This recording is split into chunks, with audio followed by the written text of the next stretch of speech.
Hi everyone, my name is Hani Kuttab, and I'm one of the faculty members at the University of Wisconsin-Madison's Emergency Department. Aside from working in the ER, I'm also one of the ultrasound faculty members, and last, I do work on UW MedFlight as a flight physician and help to oversee the ultrasound operations on MedFlight. I'm excited to talk with you all today about the use of ultrasound in cardiac arrest. Obviously, this is an area of interest to me and a hot topic in the ultrasound world at this moment, and I hope to convince you all that ultrasound is amazing and really is the future in the pre-hospital world. Many of us have been in this situation before. We're dispatched to a 76-year-old male with a past medical history of heart failure and COPD. The initial call was for shortness of breath, but upon arrival, the patient is found to be unresponsive with an unknown downtime, and family members are doing CPR. ACLS endeavors are ongoing, and at this point, the patient has been receiving CPR for about 20 minutes. The rhythm has remained asystole. The patient has been given 4 rounds of epi, and no shocks have been advised. You throw an end tidal on, and you see that that end tidal is 40. So what do you do at this point in time? Do you terminate or not? What other factors are at play in this situation? Is this a case when you would call to the ED for medical control for guidance? Information about what the heart is doing in these situations is incredibly useful. The question I have is, what is going on with the heart in this moment? And is there anything reversible that I could identify with ultrasound to help achieve ROSC? And that is where the power of ultrasound can really be of assistance, and we'll delve more into this throughout our lecture. In 2021, point-of-care ultrasound was added to the scope of practice for EMS and paramedic providers. We're already seeing a lot of this already and suspect that over the next few years, we'll continue to see more of this grow. Currently on UW MedFlight, we have and operate 3 handheld ultrasound devices for use in the field. The ultrasound regularly helps us to identify cardiac activity, but also we use it regularly in the assessment of trauma patients and for lung exams, and it has been incredibly useful to us in the MedFlight setting. We're going to break this lecture up into 3 different parts. We'll talk about the why and review why ultrasound is useful in the setting of cardiac arrest. Next, the how. How do we go about doing this and what are the steps involved? And last, the when, where we'll delve into some cases that we've had in the ED and on UW MedFlight. We'll start with the why. What we know is that what we see on rhythm strip isn't always necessarily what might be going on with the patient's heart, and that this rhythm strip here can be associated with normal organized cardiac activity, or in cases of PEA, can be associated with no cardiac activity. We also know that pulse checks can be impossible when patients are large, clothed, and when CPR is actively ongoing. Plus, these patients are also in a state of shock. They suffer a degree of cardiac stunning. They may have a severely reduced ejection fraction and hypoperfusion, which make pulses incredibly difficult to feel. This introduces the phenomenon commonly known as pseudo-PEA. Palpating pulses is difficult in the setting of a code situation, and we know that palpation of pulses is not sensitive or specific based on the current literature. The use of ultrasound helps us to differentiate which patients we think have PEA, which we define as no cardiac activity on ultrasound, versus pseudo-PEA, where we do see cardiac activity on ultrasound, and we're not feeling the pulses because of a profound shock state. This was a study that reviewed a database of patients with cardiac arrest from 2010 to 2014. They separated the group out into 2 different groups, those with PEA, as you see here, versus those with asystole, as you see here. We then looked at how many of those patients had cardiac activity based on ultrasound versus those that did not have activity. And what we find is pretty shocking.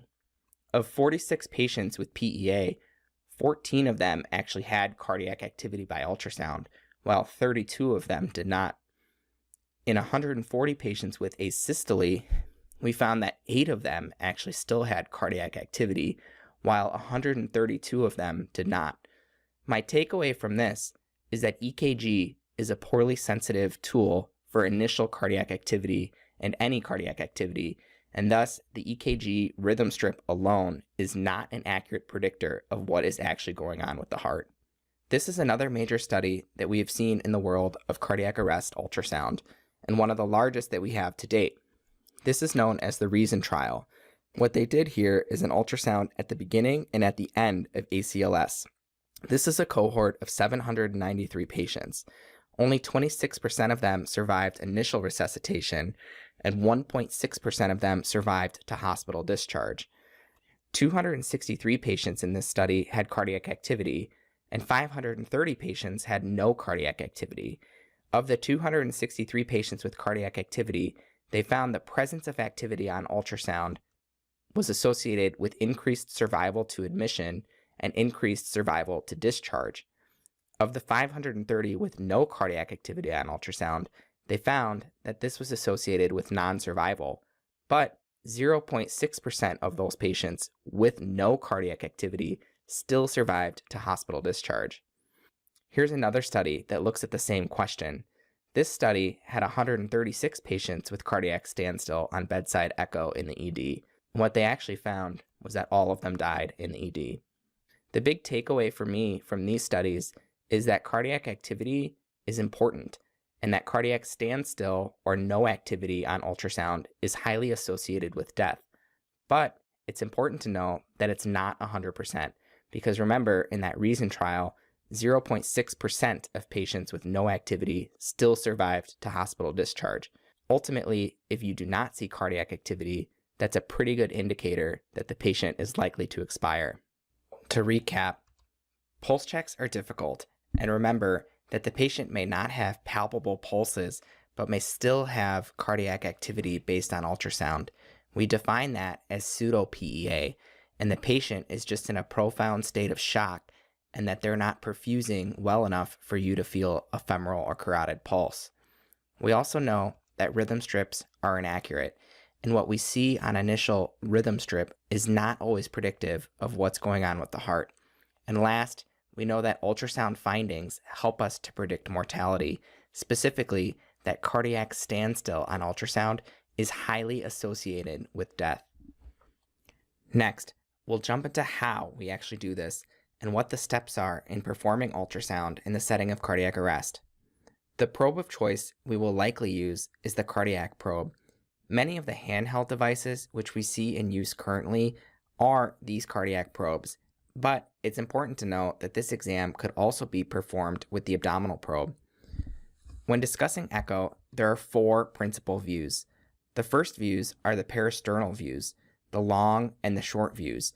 These are views that are obtained right next to the sternum, pointing towards the right and the left shoulder, respectively. Next is the subxiphoid or subcostal view, where we actually come underneath the xiphoid and look through the abdomen upwards at the patient's heart. Last is the apical four-chamber view, where we aim much more laterally and we try to capture all four chambers of the heart in one view.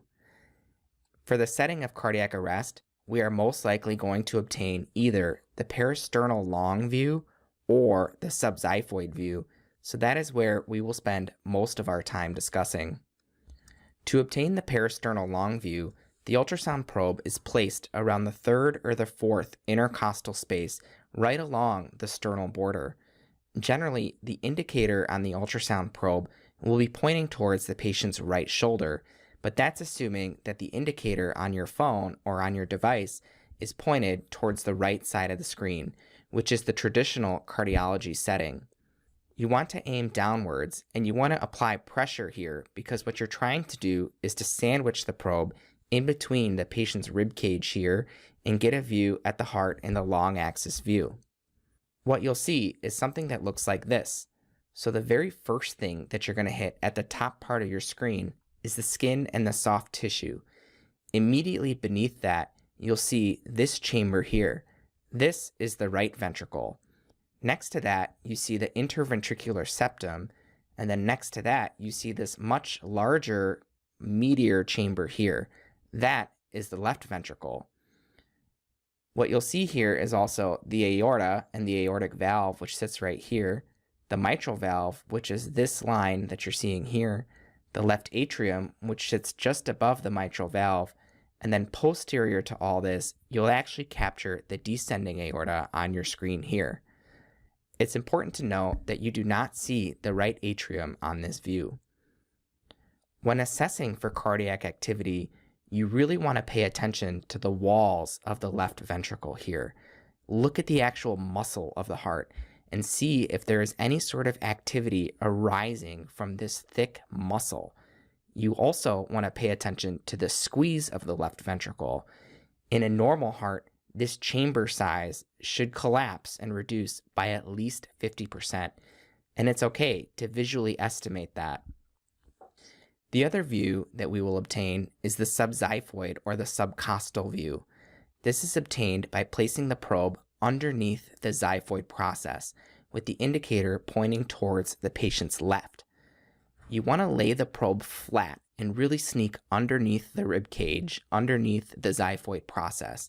So you'll put your hand on top of the probe and press downwards to look upwards at the heart through the abdomen. You may also sometimes need to rock your probe a little bit towards the liver and use the liver as an acoustic window to help optimize your image. And here is what that looks like. So what you see on the most superior part of your screen here is the patient's liver. Immediately posterior to that, you're seeing the right side of the heart here. This is the right ventricle, and this is the right atrium here. In between those two is the interventricular septum, and next to that is the left ventricle and the left atrium here. Again, when assessing for activity, pay attention to the actual walls of the muscle of the chambers of the heart. Last, this bright white sac that sits all around the heart here, that's the pericardial sac. So how we actually do this while CPR is ongoing is done in 4 steps. First, you want to prepare. Next, during the pause, you'll obtain your ultrasound images. Then, we'll review. And last, we intervene. To prepare, what I like to do is get the probe on the chest. I usually aim to start with the subcostal approach so you're not in the way. You're inevitably going to be standing next to the defibrillator, so it's important to also charge the defibrillator prior to the pulse check. This is what it looks like when you're trying to obtain a cardiac view while CPR is ongoing. And this is a subcostal view. You can catch a glimpse of the liver here and a glimpse of the heart down here. During the pulse check, what you need to do is click Save Loop on your device or on your machine.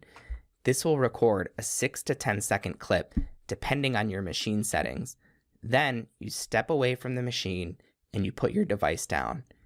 You do not want to attempt to interpret the ultrasound clip at this time, and really encourage your team to immediately restart CPR.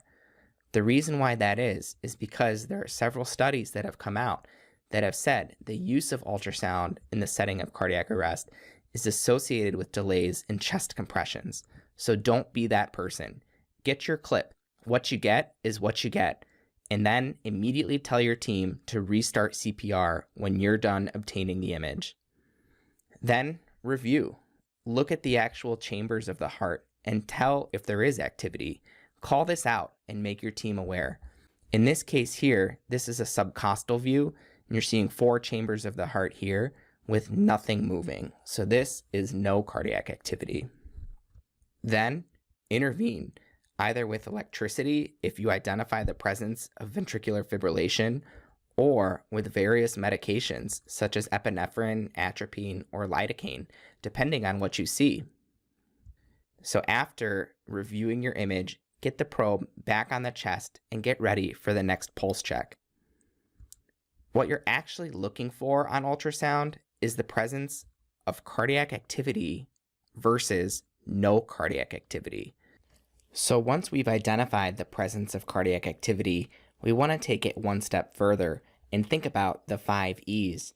First, is there a pericardial effusion present? Next, what is the ejection fraction of the heart? What is the heart squeezing? And is there evidence of heart failure?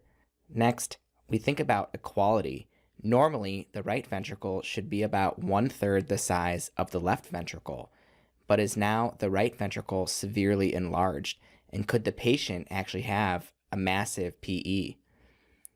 Then we think about the exit, the aortic root, for example. and if that's dilated, which could be indicative of an aortic dissection. And last, we look at the entrance, or the inferior vena cava, and those veins that dump into the right atrium. Is the IVC collapsible? Does the patient need fluids, for example? Some of this is a bit more advanced and nuanced, and what more of the experienced teams will look for in the ED when performing these ultrasounds in the setting of arrest. I do want to highlight two examples here. This is that same normal example which we saw earlier. Again, this is the parasternal long view, and what you're seeing is the right ventricle, the interventricular septum, the left ventricle, the aorta, the left atrium, the mitral valve, and the descending aorta here. This bright white all around the heart is the pericardium, and we don't see any fluid in between the muscles of the heart and the pericardial sac. Contrary to that, on the right side of the screen, this is a heart with a large pericardial effusion here. What you're seeing again is the parasternal long view. This is the right ventricle, left atrium, aortic outflow, and the descending aorta here. But now you're seeing this black fluid all around the heart that crosses in front of that descending aorta. That is indicative of a pericardial effusion. Here is what a pericardial effusion looks like in that subcostal or subxiphoid approach. Again, this is that normal example we saw earlier. Here's the liver, this is the right side of the heart, and this is the left side of the heart. And we don't see any fluid between the muscles of the heart and the pericardial sac, which is this bright white sac that surrounds the entire heart. Contrary to that, on the right side of the screen, this is another subcostal view where we now see black fluid all around the heart here, which is indicative of a pericardial effusion. And this is important because the presence of a pericardial effusion can lead to pericardial tamponade, and that could be the cause of the patient's shock state. What you see here on the parasternal long view is the presence of a pericardial effusion which tracks anterior to the right ventricle here, posterior to the left ventricle, and actually crosses in front of the descending aorta. But what you're seeing is a paradoxical motion of the right ventricle here. It seems to collapse up and down. We call that the trampoline sign, and that's one of the hallmarks of pericardial tamponade. You see similar here on the subcostal view, but instead, you're actually seeing not only collapse of the right ventricle here, but also some collapse of the right atrium here, which is another hallmark of pericardial tamponade. It's important to note that even small effusions can cause tamponade, and that the size of the effusion doesn't necessarily matter. Signs of pericardial tamponade on ultrasound include the presence of a pericardial effusion, right ventricular collapse in diastole, right atrial collapse in systole, and a fat, non-collapsible IVC. The next thing to pay attention to is the ejection. We talked about this briefly, but when you're assessing for the function and the squeeze of the heart, you want to look at the walls of the left ventricle here and look at the actual chamber size of the left ventricle. In a normal, happy, healthy heart, that chamber size should decrease by about 50% every time the heart beats. Contrary to that, if you look at this heart here, one is these chambers are severely dilated, but two, when you look at the actual squeeze of the ventricle walls here, they're not really moving all that well. And this is a case of a patient with severely reduced ejection fraction and severe heart failure. Our goals are to identify if there is cardiac activity or no cardiac activity. And I would recommend that if there is cardiac activity, continue the resuscitation and get moving. Whereas if there's no cardiac activity, put this into the clinical context and question whether or not the resuscitation could be terminated. To recap, the 4 steps are to prepare, pause, review, intervene, and then rinse and repeat. Remember the 5 E's of bedside echocardiogram. Next, remember that our goal is to identify if there is cardiac activity or not. And if you do identify activity, continue to resuscitate the patient and get moving. We'll wrap up and discuss the when. I want to highlight real cases in ultrasound clips obtained in the ED and on MedFlight, and most importantly, share how we use and incorporate this tool into our practice clinically. Again, remember what the goals of our exam is. Is there cardiac activity or not? That is the ultimate goal and what will help us to decide if we should continue resuscitative efforts. Case number 1. This is a 78-year-old male. EMS is called for shortness of breath. The patient arrests upon arrival. ACLS is ongoing and CPR has been going on for 25 minutes. The patient is status post 6 doses of epi, ET tube placement, and the end titles have been trending down with the last reading of 15. This is the patient's rhythm strip, and here is the ultrasound, the subcostal view. Do you see activity or not? I see no cardiac activity here. Again, this is the subcostal view. What you're seeing here is the right side of the heart, and this appears to be the left side of the heart. And looking at the walls of the ventricles of the heart, I see no sustained organized activity. So in this clinical context, the chance of survival is extremely low, and I would personally make the decision to terminate resuscitative efforts. Case 2. This is a 67-year-old male with an unwitnessed arrest. The downtime is approximately 25 minutes. The patient is status post 5 doses of epi, but you have not been able to feel a pulse throughout the entire resuscitation. This is the patient's rhythm here, and here is the ultrasound. I identify the presence of cardiac activity here, but it's important to note that the squeeze is poor. So this is a case of pseudo-PEA. Likely what's going on is that the patient is in a state of shock and not perfusing well enough for you to feel the pulses. So continue to aggressively resuscitate. Initiate norepi, give push dose epinephrine, or start an epi infusion and get moving. Case 3. This is a 56-year-old female with unwitnessed arrest. The downtime is approximately 15 minutes. The patient is status post 4 doses of epi. No shocks have been advised, and the end tidal is 10. An ET tube is established. This is the patient's rhythm here, and here is the ultrasound. Do you see activity or not?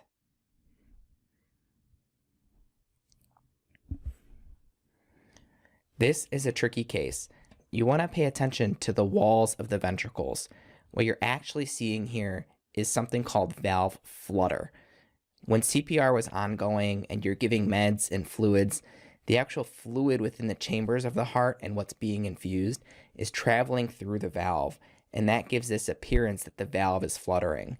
But it is not true cardiac activity because the activity is not arising from the actual muscles and the actual walls of the ventricles of the heart. So in this case, I identify no activity and instead would consider termination. Case 4. This is an 88-year-old male. EMS is called for shortness of breath. The patient arrests and is being bagged by EMS.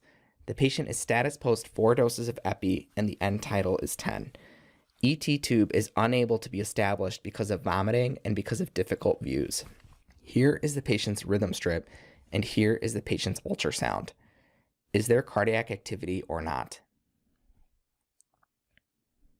So again, this is the subcostal view. Here's the right side of the heart, and here's the left side of the heart with the walls of the left ventricle here. I'm not seeing activity arising from the walls of the ventricles here. But what's actually happening is the patient is being bagged. The diaphragm and the lungs are being pushed downwards. So while this may appear to be cardiac activity, it's actually the result of the patient being bagged. Next case. This is a 64-year-old male with a history of a pacemaker. The patient is status post 4 doses of epi. ROSC is achieved, but the pulses are now diminishing and are difficult to feel. The end tidal is 40. Here is the patient's rhythm strip, and here is the ultrasound.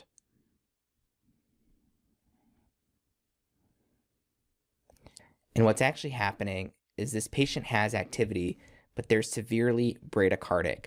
So they need interventions targeted at raising the heart rate, either push dose epinephrine, an epinephrine infusion, or pacing, or you could consider atropine. But in this case, I would continue resuscitation. Next case. This is an 86-year-old female with a history of CAD. EMS is initially called for chest pain. When they arrive, the patient arrests and CPR has been ongoing for 15 minutes. The patient is status post 4 doses of epi, and the end tidal is 40. This is what the patient's rhythm strip looks like, and here is the ultrasound. So this is the parasternal long view, and again, this is the right side of the heart at the top of the screen here. This is the left side of the heart here. And when I look at the walls of the left side of the heart here, I do see activity, but it's not in an organized fashion.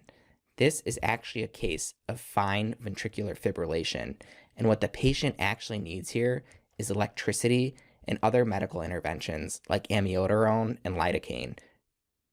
Next case. This is an 86-year-old female PNB who has ROSC that's achieved, but pulses are very difficult to feel, and the end tidal is 45. Here is the patient's rhythm strip, and here is what the cardiac ultrasound looks like. Do you identify cardiac activity?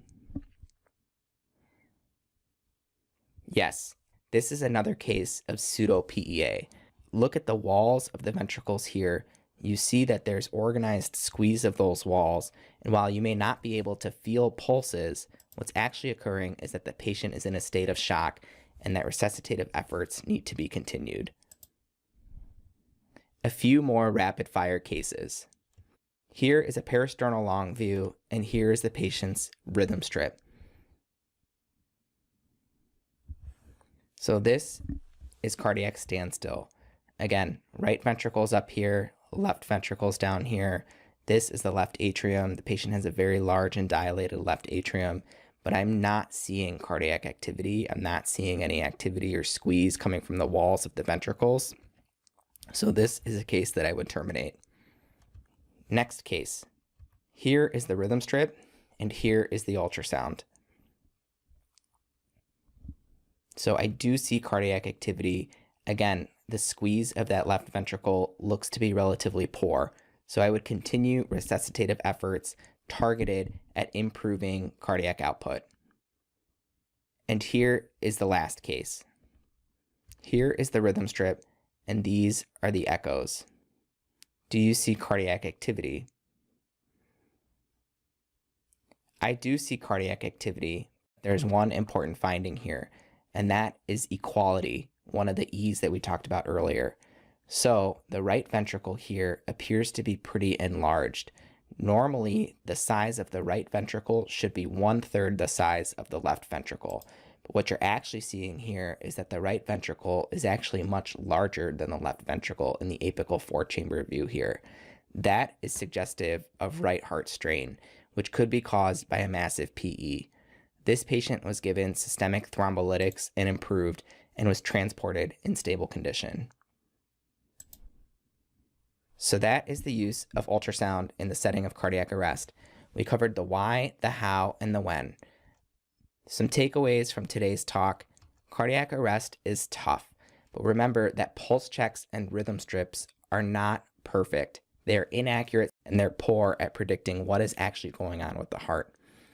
The research and the data that's out there suggests to us that the presence of cardiac standstill on ultrasound is highly associated with death, and that 0.6% of patients with standstill on ultrasound actually make it to survive.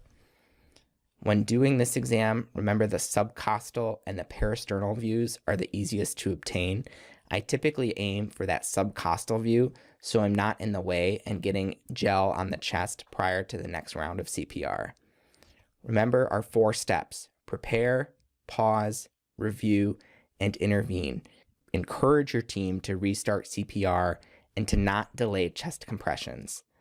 Last, remember that ultrasound is an adjunct tool and that we need to use it in the context of these other findings: the downtime, the rhythm strip, the end tidal, and that the presence of cardiac activity on ultrasound is associated with survival, and the presence of no activity on ultrasound is associated with death.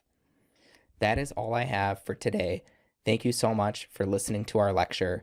If you have any additional questions, please do not hesitate to reach out to me via email or on Twitter. And visit our website for more educational ultrasound lectures.